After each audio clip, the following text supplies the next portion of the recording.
Okay, ask. Sorry. Great, sir. So, you said in your lecture that God does not have a son, and it's a big derogatory to him to ascribe a son to him. And you even said how people should react if something derogatory is said to probably our parents. But I want to go into, first of all, the clarity about God having a son or not. And I discovered from checking the Quran, maybe we'll pick it one after the other to see some of the things that Quran says and be able to say, like Quran chapter 39 verse 4. I want to read it, but anybody can also read it. Quran chapter 39 verse 4. I can't hear the last part. What did you say Quran says? Quran chapter 39. Quran chapter 39. Verse 4. Verse 4. What does it say? Okay, he's saying there, if Allah had wanted to take himself a son, he could have choose anyone he wants out of those who he created. Glory be to him. I can't hear you.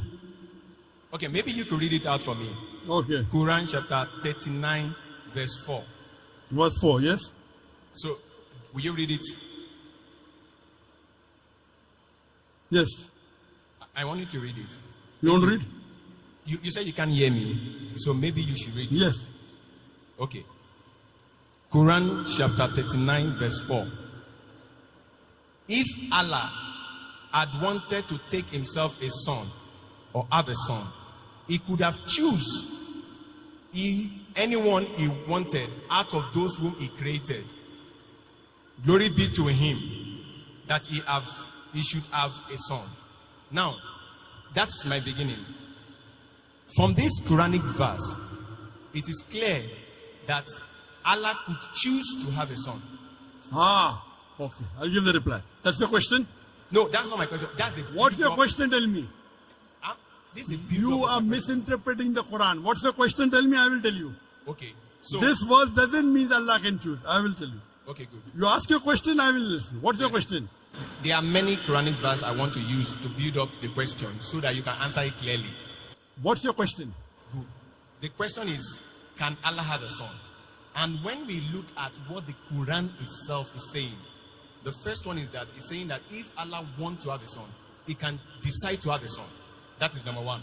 Number two is now that he said that in Quran chapter 6 verse 101, Quran chapter 6 verse 101, he said he is the originator of heavens and earth. How could he have a child when he had no mate? He created all things and had perfect knowledge of everything. Now, Quran, I don't know if I should continue. Should I continue? Yes, sir. Okay. What's the question? Yes. Quran chapter 6 verse 101 is saying that if Allah chooses to have a wife, who is going to be the partner? Because he doesn't have a partner.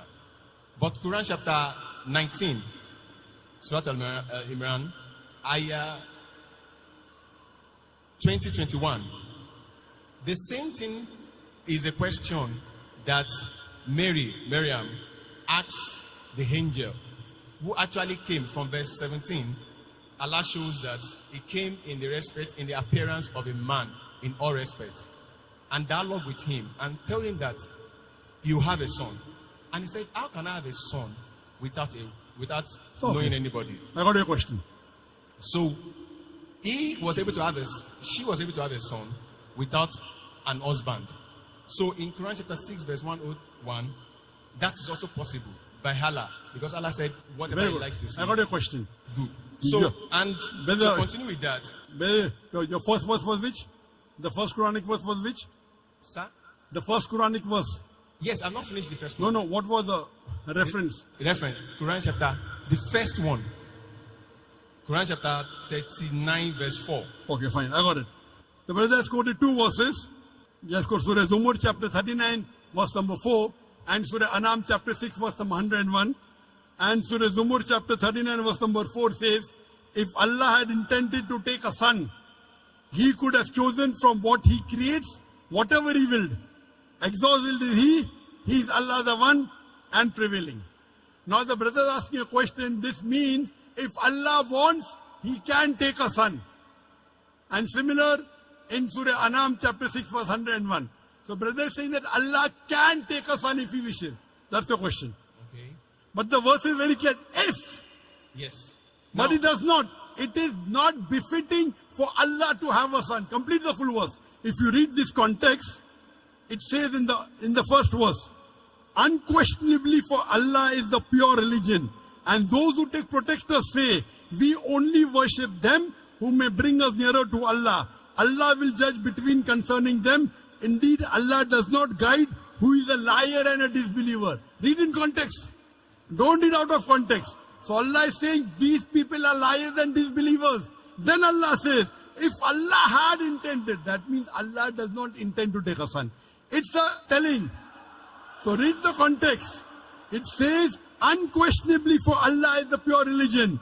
Allah does not guide who is a liar and a disbeliever. Then the next verse starts. So don't quote out of context. Correct? If you quote in context, you come to know Allah is telling all those people who say Allah is a son, etc., they are liars. And then Allah says, if Allah had intended to take a son, he could have chosen from what he creates, whatever he willed. Exalted is he. That means he's far above having a son. okay. So this, let me complete. You ask the question, now listen to my answer. Don't interrupt. Understand? Yes, sir. You don't understand the Quran. Here Allah is saying they are liars. So what you are doing, you are taking a verse from the Quran out of context and trying to misguide. In context it says that this is all nonsense. These people are liars. And even the next verse. So from here we come to know, if Allah wanted, he could have done. Allah is far superior than this. Then coming to your next verse of Surah Anam, chapter number 6. Verse number 101. It says, he is the originator of the heavens and the earth. How could he have a son when he does not have a companion? The Quran says, how can Allah have a son when he doesn't have a wife? Allah is giving the answer. How can Allah have a son when he doesn't have a companion? And he's created all things. When he's created all things, he doesn't require a companion. We were created. He is uncreated. So Allah is saying, how will Allah have a son when he does not have a companion? He created everything. So this verse is very explicit. Allah cannot have a son. There's another verse in the Quran which says, if Allah had a son, I would be the first person to bow. Quran says, if anyone says Allah has a son, tell them I'll be the first person to worship him. That doesn't mean Allah has a son. There's a verse in the Quran that if Allah had a son, tell them I would be the first person to worship him. That means Allah cannot beget a son. Lam yalid wa lam yulad. The whole Quran should be read together. You can't take out of context. Quran is very clear cut in Surah Ikhlas, chapter number 112, verse number 1 to 4, which says, Qul huwallahu ahad. Say he's Allah one and only. Allahu samad. Allah the eternal and absolute. Lam yalid wa lam yulad. He begets not, nor is begotten. Wa lam yakul lahu kufuwan ahad. There's nothing like him. So this is the definition of Allah. First you have to know the definition of Allah and then try and read the other verses of the Quran. You can't read out of context and try and misguide the people. Allah is telling in this word, there are people who are liars who will say this. Okay. So, let me finish. What okay? You ask the question, you have to listen to my answer. This is no debate session. Yes. I want you to just I have not finished the answer. With the Quran I have not 19, finished the answer. verse 20 to 21. I have not finished the answer. Okay, sir. Continue, sir. Do you understand English? Continue, sir. I understand. Why not? I do understand. You can hear me, I cannot hear you because the speakers are there. Correct? So let me finish the answer. Okay, So the definition of Allah is in Surah Ikhlas, chapter number 112, verse number 1 to 4, which says, Qul huwallahu ahad. Say is Allah one and only. You cannot get me also, okay, this verse of the Quran says that Allah is two. Then there will be a contradiction. And there is no contradiction in the Quran. Allah says in Surah Nisa chapter 4 verse 82, أَفَلَا يَتَدَبَّرُونَ الْقُرْآنَ وَلَوْ كَانَ مِنْ عِنْدِ غَيْرِ اللَّهِ لَوَجَدُوا فِيهِ اخْتِلَافًا كَثِيرًا. Do they not consider the Quran with care? Had it been from anyone besides Allah, there have been contradictions. So number one, there is no contradiction in the Quran. So you assuming that Allah can is nonsense. It says, if Allah wanted, that if Allah doesn't have a companion, how can he have a son? That does not mean that he has a son. Now coming to your question of Surah Maryam. In Surah Maryam chapter number 19, when Archangel Gabriel comes and asks Mother Mary, Maryam alayhi salam, you shall have a son. She replies, how shall I have a son when no man has touched me? How shall I have a son when no man has touched me? The reply given by Archangel Gabriel is, وَإِذَا قَضَى أَمْرًا فَإِنَّمَا يَقُولُ كُنْ فَيَكُونُ. If Allah decrees the matter, He just says be and it is. So when she says, normally yes, for having a son, you have to procreate. For having a son, you have to procreate. But the reply given by the Archangel, if Allah decrees, if Allah wills, but Allah does not will. Allah can create Adam alayhi salam without father and mother. He created Eve with a man without a female. He created Isa alayhi salam with a mother without a father. وَإِذَا قَضَى أَمْرًا فَإِنَّمَا يَقُولُ كُنْ فَيَكُونُ. If Allah decrees a matter, He will, but Allah will not decree ungodly things like becoming a human being, like having a son. That's for human beings. Allah cannot go against His definition. You understand? If Allah decrees the matter, yes. But did Allah say that? No. Allah says, Lam yalid wa lam yulad. He begets not, nor is He begotten. So this is the definition of Allah. The moment He begets, He ceases to be God. The moment Allah has a son, He will cease to be God. Do you understand? If the definition of God in the Quran is, Allah does not beget. He begets not, nor is He begotten. The moment you say Allah begot a son, He ceases to be God. Do you understand? Can I ask a question on that? Do you understand this? But if Allah begets a son, He ceases to be God. Do you understand this? That's Quran chapter 39. Quran chapter 39, verse 4. We negate that statement. If He intended, He did. If. It's a question. For example, it is a sarcastic question. For example, it's a rhetoric. If Allah had a son, I would be the first to bow. That doesn't mean Allah has. That's the rhetoric. If you are correct, I will give you $1 million. But you're not correct. So if doesn't mean it is correct. You understand, na? If Allah had a son, I would be the first to worship Him. Allah doesn't have a son. So you don't understand English correctly. Because you don't understand English correctly, you are trying to say something and quoting out of context. First of all, you quote a verse out of context. If you quote a verse out of context, it will misguide the people. I got the correct context. Do you understand? Do you understand that you quoted out of context? Yes or no? If you want me to quote it from the beginning, I can quote it. It does Sorry? not matter. If you want me to quote it from the beginning, like from You have to. earlier, You have to. I can. We did not. Okay, that's not a problem. You did a mistake. Okay, You did a mistake. Yes. You have to apologize. Okay. If I say, Quran says Jesus is God. Say that Do you again. know that? Quran says Jesus is God. Okay. Do you know that? Out of context. Okay. Wait.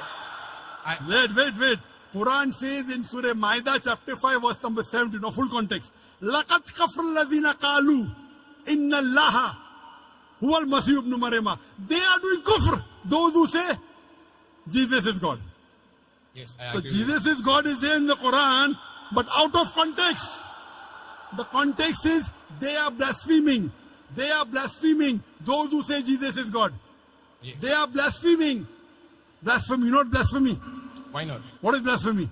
Is to ascribe, even according to Islam, is to ascribe another God to God. So if you quote out of context, it is devilish. Okay. If you did it purposely, it is devilish. Okay. So you have to always quote in context. You can't just quote half. Now your question is over. No. For next, I already answered your question. Wait. Don't say no. You gave 3 references of the Quran. I'm saying You I gave was 3 being references spoke- of the Quran. Please, sir. Surah Zumur chapter 39 verse number 4. I've not Surah finished with the Anam list. Surah 6 chapter 6 verse number 101. No, that's not the And all. Surah Maryam chapter number 19. I answered all those three. I have not finished on that. I was still quoting when you decide You to cannot, answer this it. is not a debating section. If you want Yes. to debate, you hire a hall, I will send my student to debate you. No debate, no debate. It's a question answer Can I session. just add the last verse. Quran chapter This 21 is the verse question 91. answer session. You have That, to go that beyond the queue. concludes the question. Quran chapter 21 verse 91. Which And one? Quran chapter 21 verse 91. 2191. Yes. And my question, to conclude that number one question, which I've Okay, said, this is the last. This is the last reference you're giving. It's just number 2191. Okay, what does it say? now he's saying there that Allah. Do you agree that you made a mistake in the first two verses? Say yes. Say Otherwise, again. the answer I gave. Now, are you convinced that the first two verses doesn't say that Allah can have a son? Do you agree or not? He said if he wants to have a son. If doesn't mean, if I say, if you are right, I will give you $1 million, does it mean you are right? That means it's not If you I to say decide, it's if not me you to are- decide, it's Allah to decide. If Brother, Allah wait, listen, wants, listen, wait, not me, not you, wait. not anybody. Don't talk when I'm talking. Wait. Don't talk when I'm talking. No Do you problem. understand English? Why not, sir? Do you understand English? Okay. Why not? I'm speaking English. I think you can't understand English. I understand. Then why are you breaking the rules? In question and session, you cannot interrupt. You cannot talk in between. Do you know that? Because I've You not finished cannot. the You list know, of the question. again you're talking. Okay. Is this a debate or is it a question answer It's a session? question, sir. So once you ask a question, you have to keep quiet. Okay. Thank you. You Christian missionaries, you're a Christian missionary. I mean what? Are you a Christian missionary? I'm a Christian. I'm a Christian. Ah. I'm a Christian. Are you a Christian missionary? I'm a Christian. Are you a missionary? I'm a Christian. I'm just Are you a father or a pastor? Say that again. Are you a father or a pastor or a... No, I'm a Christian. Oh, you're afraid to tell your identity. Okay. You told 2191. Yes. I've only quoted the verse. I've not said my question in it. So if you permit me to say my question so that you can explain it. Quran chapter 21 verse 91. So my question there is it, and it's in that build-up of that other questions, is that from that verse, Allah said he is the one who sent his angel Jibreel to go and breathe his spirit into the private part of Mary. Now, I looking at it, even humanly speaking, that if I do anything to the private part of a woman, anything that comes out of it, I am responsible for it. Now, if it is Allah that sent his angel to take his spirit and breathe it into the Mary, then Allah is responsible for that child. Understood. And that child is son of Allah. Likewise, like if I did that to a woman, is my son. Okay. Did you understand my first two answers, yes or no? Yes. I will give this answer. Thank you, So sir. first two answers you understood. I understand. That you were wrong. I None- understand. I understand. You understand? Very good. So first two answers is agree that Allah. Now I'm coming to the last. Now you don't reply back, please. This is a question answer session. He did not tell the verse. The verse of the Quran of Surah Anbiya chapter 21 verse number 91 says, and mentioned the one who guarded her chastity. So we blew into a garment through our angel Gabriel, and we made her and her son a sign for the worlds. He is saying that Allah subhanahu wa ta'ala has blown his spirit into Isa alayhi salam. Correct? Yes, sir. I agree with it. Do you know Allah says in the Quran in Surah Hijr chapter 15 verse 29, Allah blew the spirit into every human being. Quran says. Does it mean I'm God? Does it mean you're God? You don't understand the Quran. Allah says in Surah Hijr chapter 15 verse 29, Allah has blown the spirit into every human being. Allah says in Surah Sajda chapter 32 verse number 9, here blowing spirit means Allah has put his knowledge into every human being, including Isa alayhi salam. Now the problem is you read one verse, you don't read the full Quran. Have you read the full Quran? Have you read the full Quran? I've read as much Have as you I can. read the full Quran cover to cover? Have you read the full Quran? As much as I can. As much as I can. He could read only 5 verses. No. Or 10 verses. No. As much as I can means what? You are afraid to tell that, sorry, I have not read the complete Quran. This is trying to beat around the bush. Now please don't answer. Your question is over. I've already answered your question. I already answered your question. Now don't talk. I'm completing the answer. This brother came to deceive the people. As much as I can. He's afraid to say, I read 100 verses or 200 verses or 1000 verses. As much as I can. These are the ways the Christian missionaries, they try and attack. Good example a brother has given here. How I gave in my talk, they come and knock at the doors. Now normal Muslim would have got scared. Quoting verse out of the context. This is a very good example you have in Nigeria. This brother is coming here trying to deceive the Muslim audience. Trying to deceive the Muslim audience. The first two he agreed. Do you agree that the Quran says Allah has born the spirit in every human being? So every human being is God, according to you. He breathed the spirit to Mary in a private part. To all human beings, he just... That is what the Quran says. Quran chapter 21, verse 91. Everybody can read it. Quran chapter 21, verse 91. Don't waste your time. Go and sit down. Go and waste our time. You don't want to give the answer. You're afraid. You're afraid to say that I did not read the Quran as much as I can. You are trying to go on the internet, pick up verses of the Quran out of context and trying to deceive the people. When you want to read the Quran, read the complete Quran. Read the complete Quran and then say, that's the reason they pick up verses. They are being trained. They are being trained by missionaries how to ask questions out of context.